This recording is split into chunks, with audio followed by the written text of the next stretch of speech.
Howdy folks, and welcome back to World of Tanks with the mighty Jingles, and today's replay is courtesy of Rusty Roger here, one of my Patreon supporters. Thank you very much for that, Roger. As you can see, he has the extreme misfortune to be in the British Tier 10 light tank, the Manticore. Yes, it's the Tier 10 light tank that would be outclassed by most Tier 8 light tanks. This machine has many faults, although for the purposes of this battle, its chief failing is going to be the limited ammunition loadout, which admittedly is more than it used to have when it was on the test server, when it was restricted to only 16 rounds of ammunition. Now that it's live, it has 20, but that's still not a lot. And while we're watching this replay, I just want you to be thinking, how might this have worked out if Rusty Roger had not been in the Manticore and he had instead been in, for example, an EBR 105 or perhaps a T100 LT? And by a lucky coincidence, there is actually a T100 LT on the team. He drives forward around about 400 meters, fires one shot and dies. Imagine if Roger had been in that tank instead of this, and the T100 LT driver had been in the Manticore. Because let's face it, if you're going to be useless, it doesn't really matter what tank you're in. Although, to be completely fair to the T100 LT driver, at least he does put in a better performance than the IS-7 or the T57 Heavy on the team. And we just saw an example there of one of the chief failings of the Manticore. The fact that it has such a limited ammunition capacity and such a long reload that you absolutely have to make every shot count. Unfortunately, his second shot didn't count. You see, firing shots that just might go in and do damage is a luxury that you do not have in the Manticore.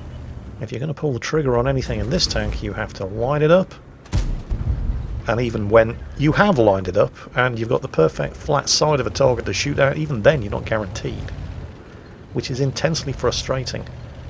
Because missing shots or having shots fail to penetrate in this machine hurts you a lot more than in just about anything else. Although he did finally get the Jaeger. Now, somewhat unfortunately, because the T100 LT is already dead, both of the surviving scouts on the team are over here. I don't know why the EBR felt it was necessary to share exactly the same passive spotting position as Rusty Roger in the Manticore, but well, that's the decision that he's made. And there is a particularly obnoxious member of the team in chat calling them out for precisely that and encouraging everybody to report them. But hey, you know what it's like, being abused by your teammates in chat is just part and parcel of the whole World of Tanks experience. Meanwhile, Rusty Roger and the EBR doing their best, although things have gone suspiciously quiet, to continue spotting targets. Some activity there towards the centre, but no sign of the Sheridan or the Progetto 65 right on the other side of this hill. Conscious of the fact that he has two tank destroyers sitting behind him with nothing to shoot at, Roger edges forward. There's the Sheridan, there's the Progetto, pulls back instantly, but he just pushed a little too far, and he took a monster hit there, in particular from the T92 artillery. So, just to recap events thus far, he has over 1200 spotting damage, yet his teammates are demanding that he be reported for not spotting to their satisfaction. He moves forward, putting himself at great risk to spot targets for his team, lighting up both the enemy Sheridan and the enemy Progetto 65. It costs him 2/3 of his health, and nobody on his team shoots at the targets. So, just another day in the life of a light tank driver, really. On the bright side, the more cancerous elements of his team might actually shut up now that he's no longer occupying the same spot as the EBR and is unlikely to return there, knowing that the T92 can one-shot him and is ranged in on the top of the hill and is probably just waiting for the opportunity to say hello again. Doesn't hang around for 6 cents to inform him that he's been spotted. Experience told him that he'd been spotted when he took that shot. Although, relocating between shots isn't actually a bad thing in this machine. Lovely shot on the Object 140, which of course didn't penetrate and didn't do damage. And once again, he just knew that he'd been spotted. Relocating and popping into cover between shots is actually a very good habit to have in this machine. Because of the long reload and this 105mm gun, you're not actually losing anything by pulling back between shots and ducking into cover. It's a very useful habit to have, particularly if you don't have the experience to know for sure that you have been spotted without waiting for Sixth Sense to tell you. In other machines with faster reloads, the temptation to just sit there and get that second or even third shot off can often get you into a lot of trouble. Not so with the Manticore, because, well, what else are you going to do while you're spending an ice age waiting for the gun to reload? This is a very, very close game, by the way. That's something else to bear in mind when you see how it ends, and you ask yourself the question, how might things have worked out differently if Roger had not been in the Manticore? Because he doesn't really do anything in this game, in this tank, that you couldn't do in any, or almost any other tier 10, or even tier 9, or even tier 8 light tank. And if he had been in any of those other tanks, I can't help but think that he could have done a lot better.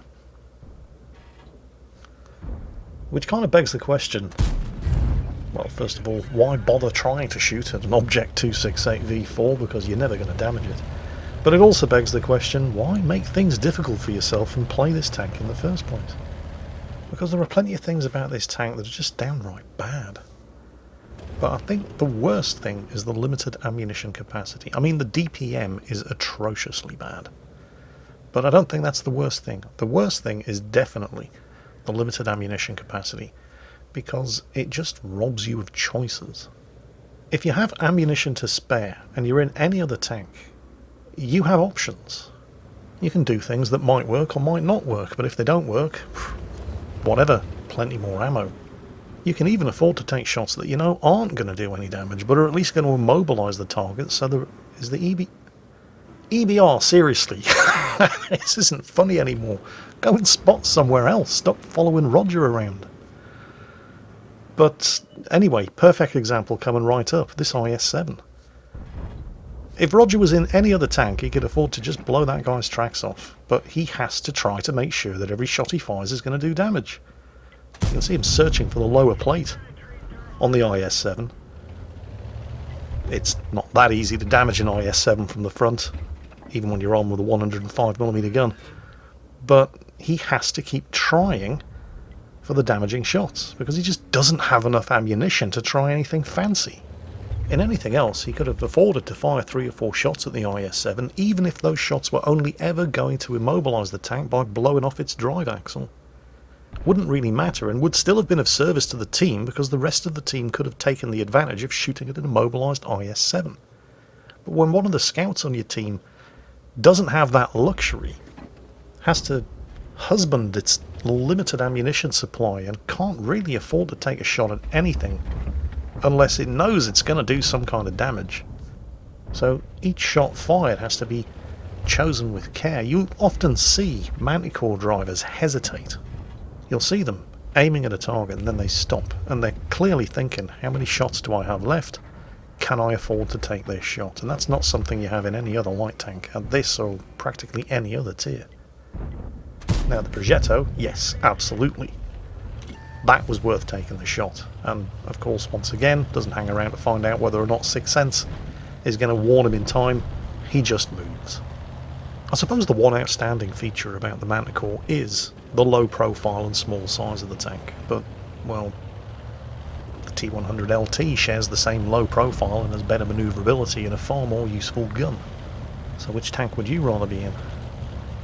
Anyway, that Progetto 65 is going to need to be dealt with. Oh shit, yeah, he got spotted.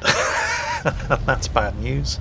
Dodged that first shot, but the Progetto is going to be aiming at him and doesn't make it into cover behind the island in time. Well, that could have been worse. He could have been dead. But he absolutely can't afford to take a hit from anything now. There's the... No. Progetto was aiming right at this bush. The Progetto isn't stupid. He knows what to expect. So it's a question of being able to take the shot and take it safely.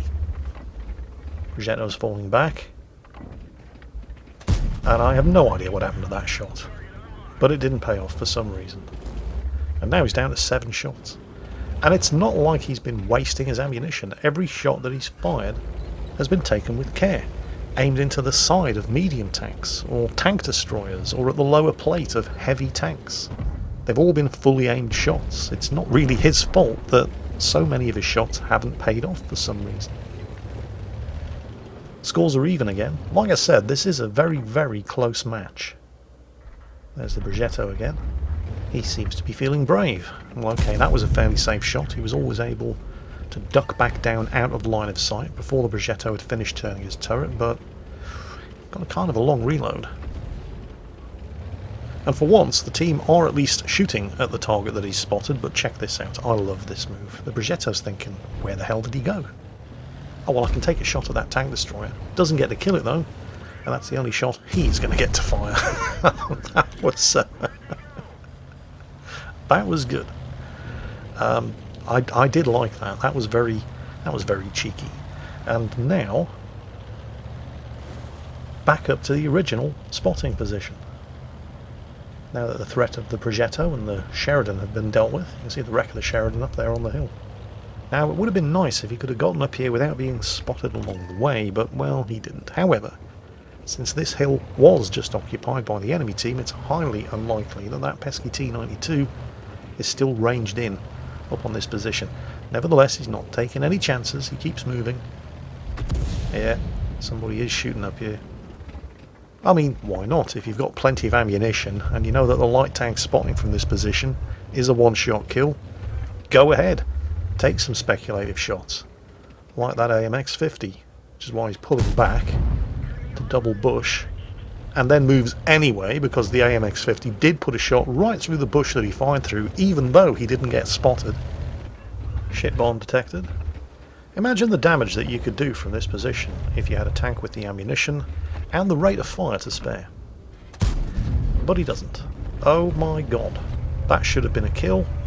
He's robbed again. The enemy team are now 2 kills ahead. The scores have been pretty close so far. Oh, you have got to be kidding. Low damage roll leaves the AMX-50B on exactly 1 health. Fantastic. Do you ever get the feeling, sometimes when you're playing World of Tanks, that you're just destined to fail? Yeah.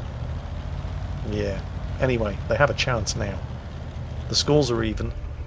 The EBR has found the T-92. Now, you really don't want to... Come on, EBR, kill it. Yes, okay, good. He's only got 2 shots left. He doesn't want to have to waste one of them on low health artillery. The EBR is now capping. It's at precisely this point when the EBR suddenly stops capping and then returns to the cap circle, and Roger makes the decision to spot any targets coming back to defend the cap rather than to join the EBR in the cap. That the outcome of this match is sealed. He now has exactly 1 shot left. And it looks like the Object and the Object 140 are coming back to reset the cap. There's an enemy tank in the cap circle. It's the FV215B183, of course. With 1 shot left, what are you going to do? He can't kill anything. Maybe they'll chase after him instead of going after the EBR. Well, you never know. Maybe they are that stupid. Less than 2 minutes of the game remaining. However, the outcome of this match, even though Rusty Roger doesn't know it yet, has already been sealed. He could have joined the EBR in the cap circle when the EBR's capture progress was at no more than 20%. As it is, if he had been there at that point, they would have capped out about 15 seconds ago. But the EBR was forced out of the cap circle at 75% progress and has now been killed. Now, it's all too easy to sit here and be judgmental, but remember, at the time when the EBR moved into that cap circle, both Rusty Roger and the Badger were still alive, and the 3 remaining enemy tanks were unspotted. And Roger didn't know how close those 3 enemy tanks were to going back to reset their own cap circle. All he knew was that he had a tank destroyer left alive on his team, he was in a scout, and there were enemy targets that needed spotting. Which is what he did. Unfortunately, the Badger died instantly. At that point, it was too late for him to rejoin the EBR and win by capping. I mean, yeah, it's absolutely true that if he hadn't gone to spot targets for the Badger, and if he had joined the EBR in the cap circle as quickly as possible, they would have won this match by now. But based on the information that was available to him at the time, he made the best decision that he could. It just turned out to be the wrong one. So, Rusty Roger. Ouch. I mean, wow. My commiserations. And it's not like he really did anything wrong. I mean, you could argue that he made the wrong decision in the end. But based on the information that was available to him at that precise time, it was difficult to know what was the right decision. So, he went with his gut. But if you absolutely must point the finger of blame, well, take a look at the rest of his team. There are plenty of candidates there. Well, that's not strictly true. Both teams did play reasonably well overall. Obviously, there were going to be a couple of no-hopers in both teams. And there absolutely were. The IS-7, T-57 Heavy, T-100 Light Tank on Rusty Rogers' team, the enemy team. Oh, look. 2 Tier 10 Light Tanks, both doing 0 damage. The Sheridan and the enemy T-100LT, although the Sheridan did about 400 spotting damage, which is pretty miserable.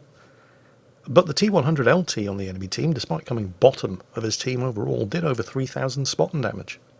And yet I can't help asking the question, how different might that result have been if Rusty Roger had not been in the Manticore? If he'd been driving a T-100LT, for example, as one member of his team did, to no great success, how would the outcome of that match have differed? But Jingles, right at the end, there was nothing even a T-100LT could have done. There were just too many enemies with too many big guns. Well, that's absolutely true, I'll give you that much. But if he'd been in a T-100LT, or the Sheridan on the enemy team, for example, right from the start of that match, would that endgame situation have even happened in the first place because of the things that you would have been able to do in any other light tank that you just don't have the luxury of doing in the Manticore? The shots that you could have taken that you would never take in the Manticore because of the risk of what happens if it doesn't work out. You be the judge. Let's see what you think in the comments. Rusty Roger, my commiserations. Thank you for supporting me on Patreon, and thank you very much for sending this replay in. That's it for today. As always, take care, and I'll catch you next time.